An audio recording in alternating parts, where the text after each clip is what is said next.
Good morning YouTube, Chris here, the Country Cottage Gardener.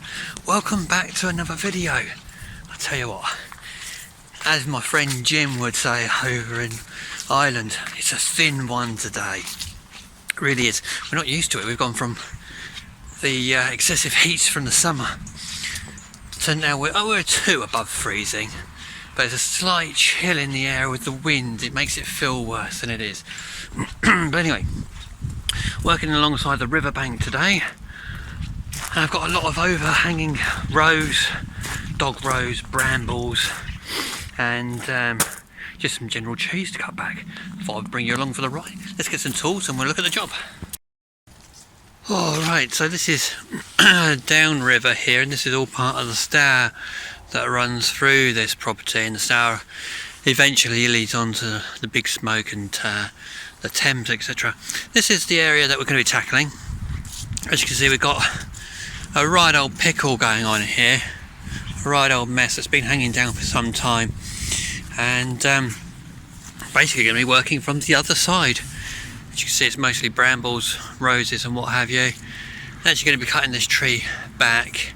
Should only be a couple of big cuts. I didn't even bother bringing the chainsaw today, just going to be using the petrol hedge cutter and my Wolfgarten handsaw really. It's a real mess, not going to be a very pleasant job at all. Looks like there's actually a bit of ash growing back in there as well. Probably can't see it with the camera. It's a gorgeous property, this, absolutely stunning. These are the 2 main runs which come off of the river from up by the mill pool, and the mill runs through the centre of the property over there. Anyway, let's fire up some petrol tools and get this done. Keen to get moving because it's really chilly. Hope you enjoy.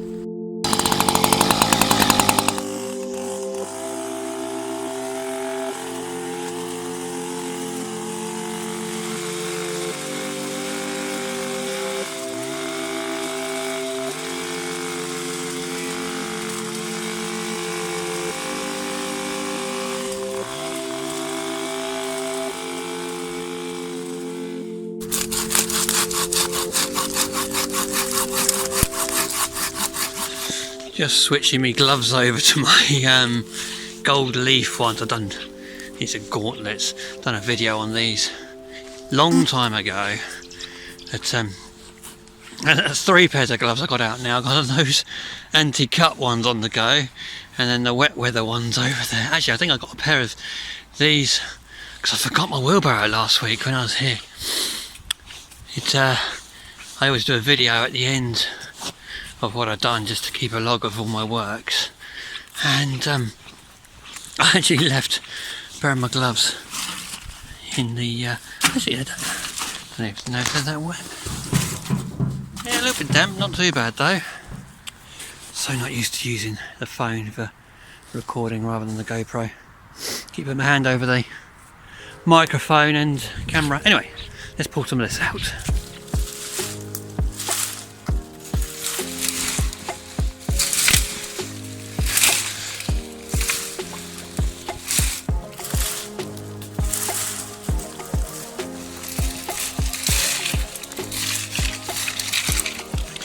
Well, it's not taken long to warm up. Look at the old barn. It doesn't take long to warm up when you get into a job like this.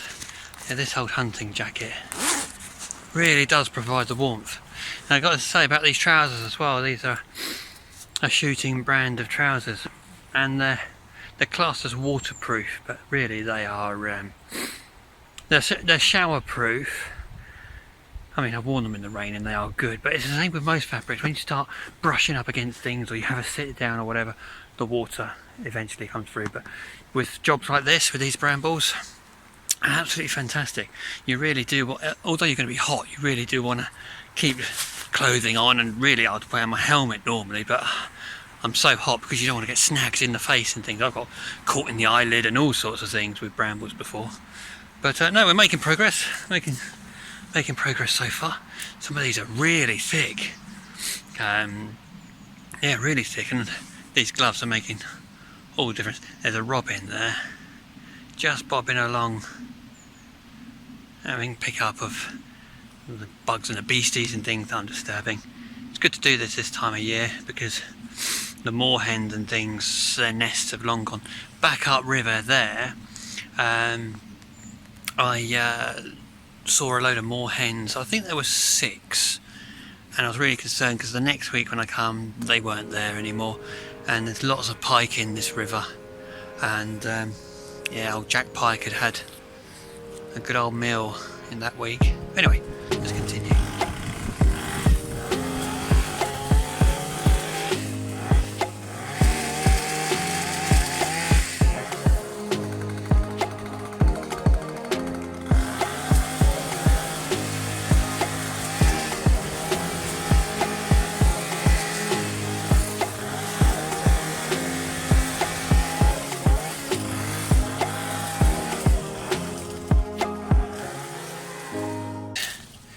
You've got to have good old gloves to deal with. I mean, that's an ungloved thumb size. You've got to have good old gloves when dealing with this stuff. Oh, I can finally see the trunk in there now.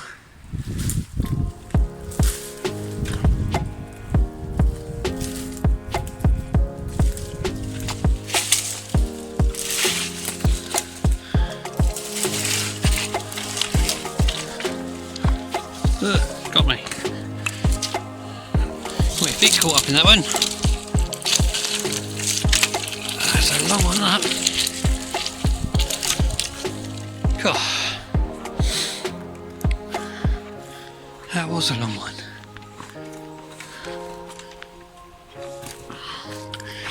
Really making progress now. I decided to cut that completely off. We can start fresh with it.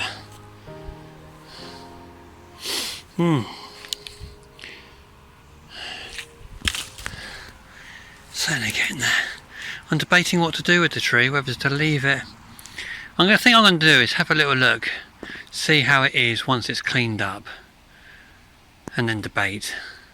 Because it's nice to have these gnarly things hanging over and such, but try and keep it tidy. Might be the case I just cut it off. I think what I'd probably do is, if I do cut it off, it'll be obviously done from here, and then I'll try and put it from the other side across, because I think it'd be easier to put it up the bank from that side than this side. More room as well.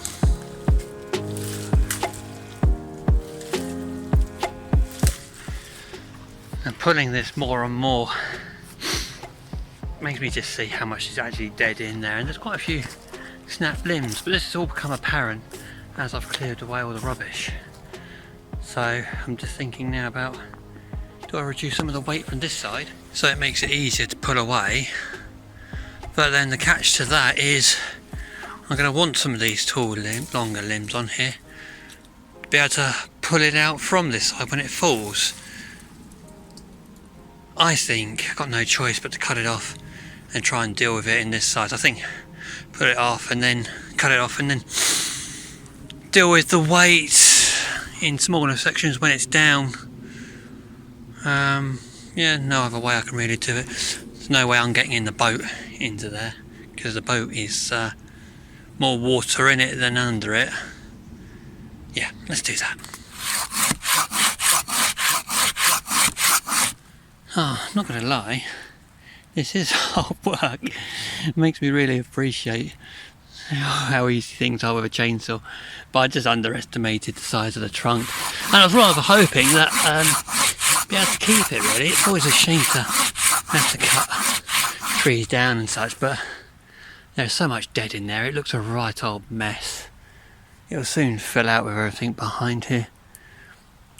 Oh, I can hear it cracking. This isn't going to be the cleanest of cuts, but we're not keeping the tree anyway. Aesthetics isn't too important down here for the bottom of the trunk. I think it's a testament to how good this Wolf Garten saw is. Here we go. Yeah, it's actually touching the other side of the bank. That's pretty good.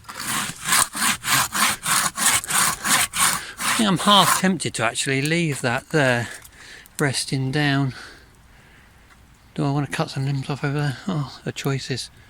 A little pike. Just come up then. Just surfaced. Do you know what? I think I'm going to cut this all the way through. You never know, I might be gaining my strengths back the other side and be able to pull it all out, but I doubt it.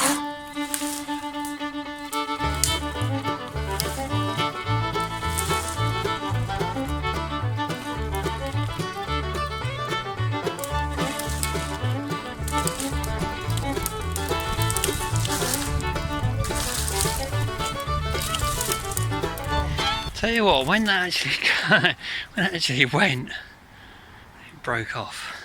Didn't have to make me jump. Made a heck of a splash as well. And even bird life and water life or whatever it was down there. We're out of the water. Anyway, I think there's a good pause for me to have some breakfast now. Not really, unless it's a weekend and I go have like a big fry up or something. I don't really have breakfast early. I can't really start work on a full stomach, but anyway, just have a little rest.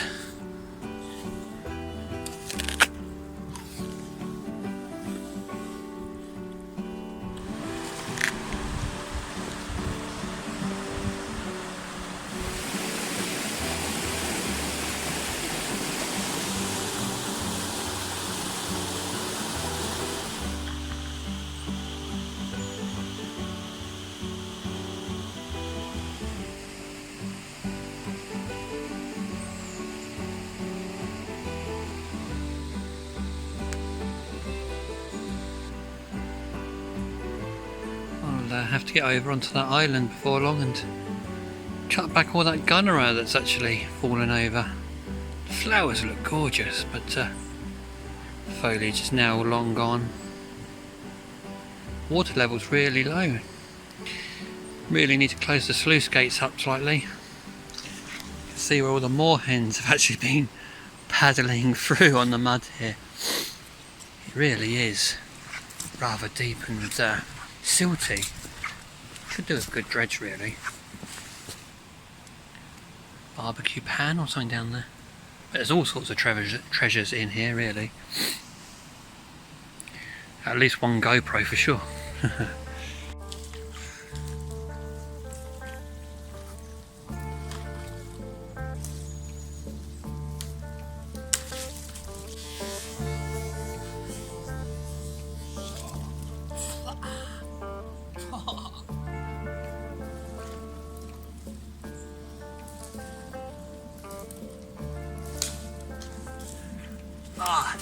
Don't have the camera. Just twang the river water in my face. Ah, little gunk. That's the worst liquid I've ever had in my mouth. Now, either I'm better than I think, or I was just damn lucky. I'm going to go for the latter. Let's go for the latter. Let's not big ourselves up. Don't want to get criticised for picking yourself up. It's actually surprisingly light in comparison. I used itself to sort of wedge off itself, and then it twanged one of the limbs and splattered me with yuck. Not great really, because I got my boys' school nativity later. I think I'm quite well known amongst the other parents now for being the parent which is, oh look at that, look. Which is always covered in mud, dirty fingernails. If it's not that, it's sawdust or you know, something or the other. Anyway, right, let's cut up some of these limbs. Then we've got the horrible job really. I've got a little bit more tidying up over there to do, a little bit more cutting back. But the real task here is the tidying up, you know, like dragging everything down to the bonfire. I've got all that over there. The problem is over there, that bridge is tiny. So I wanted to bring the stuff over here because that bridge is a lot wider. The bonfire's only over there. It's only over there. But I've got to cut this into smaller sections to make it more manageable. Yay me.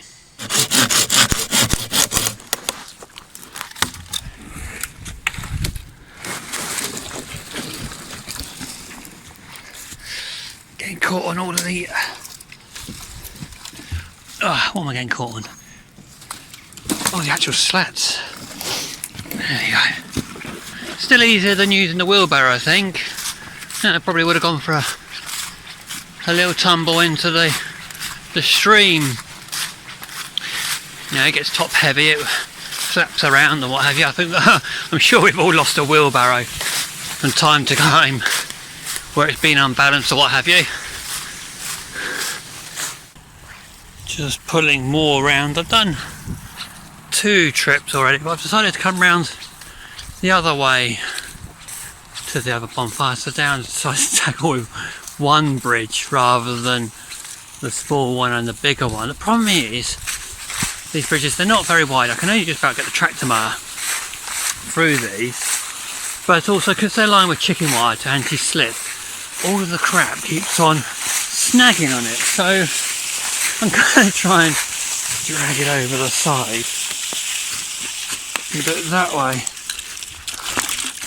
the last couple of trips I've done, I was getting snagged up and getting angry, and you know, then I'm pulling it and it's hitting me and all that sort of stuff. So I've kind of thought, well, let's change tactics. Let's just do, sure, it'll be a few more smaller trips, but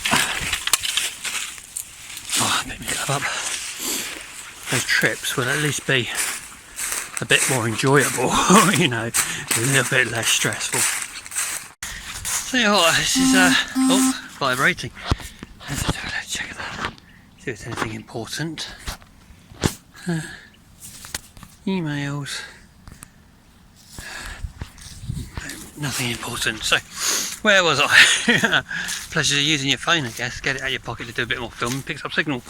I was just going to say, this is a real cardio walking around here. Yeah, it takes me back to quite a few years ago now. I used to do, in my youth, I used to do karate. Which was a great discipline as a young lad. And I wish I carried it on actually. I used to do sparring and then do the tournaments and such. It was good fun. It was good, as I say, good. Robin's back. It was good discipline, and also good for your health and such as well. And it was pretty much non-contact sort of stuff. And then later in life, I moved over to Muay Thai, to Thai boxing, and we always used to do our warm-ups and everything at the beginning, and you'd really sort of push yourself, and you'll get that nice burning clean feeling inside yourself. Anyway, going backwards and forwards and pushing yourself and everything like that, it reminds me of those times where, but this you can control it a lot more obviously, where like all that muck on my face, where then you were being beasted and you had to really do it. Anyway, used to enjoy that. I enjoyed it less and I stopped doing it when I started doing more landscaping works on my own, because I'd go out and I'd do a day's graft, so go put 6 bays of 6-foot concrete fence posts in and panels and what have you on my own, and then I'd go off to Spa, and I was just so knackered. So I was going home when I started going home with more frequent bloody noses, because I just couldn't keep my defence up in the end because I was getting so tired. That's when I thought, you know, I'm not enjoying it so much anymore, you know. But anyway, where was I going with that? Anyway, no, just saying that backwards and forwards seems to take more time than the actual clear up. But there's several ways you can actually deal with waste like this. I've contemplated them all. You put it in the wheelbarrow, but then this stuff is so bulky, the wheelbarrow is pretty much going to fall over or what have you. It's good for the small stuff. Do you drag it around like I'm doing? Yeah, that's great. Do you try and stomp it all down and put it into a ton bag? Well, then it's the issue with the bridges again. I think this is probably the best way to do it. We're nearly there. Takes a little bit of time, but I think this is the same with most things like hedge cutting and everything. It's the tidying up that always does take the time. This is my reality at the moment with the van. It is also filled up with stock for fairs. Well, actually that bar is sold. that table there is sold. I've got to deliver that. I've got other stock already in there for my... So if you don't know, this is my second business that I've been running, which is the reason why I've not been doing so much YouTube of late. But I've got one Christmas market left this year, and a few what do they call them, custom projects to finish. I've got a pop top coffee table, got a bar going in a VW camper van. Got a whole whiskey barrel bar to go in there, so I'm splitting one of those in half and doing a sink and storage areas in a classic camper. So I've got enough projects to keep me going over winter, that sort of thing, but I'm looking forward to the rest for sure. Anyway, back to the task at hand. Extending rake. Can't remember how many meters this goes to, but it's fantastic. Let's get in there and give this a pull back, and I'm going to change my gloves again to these wet ones.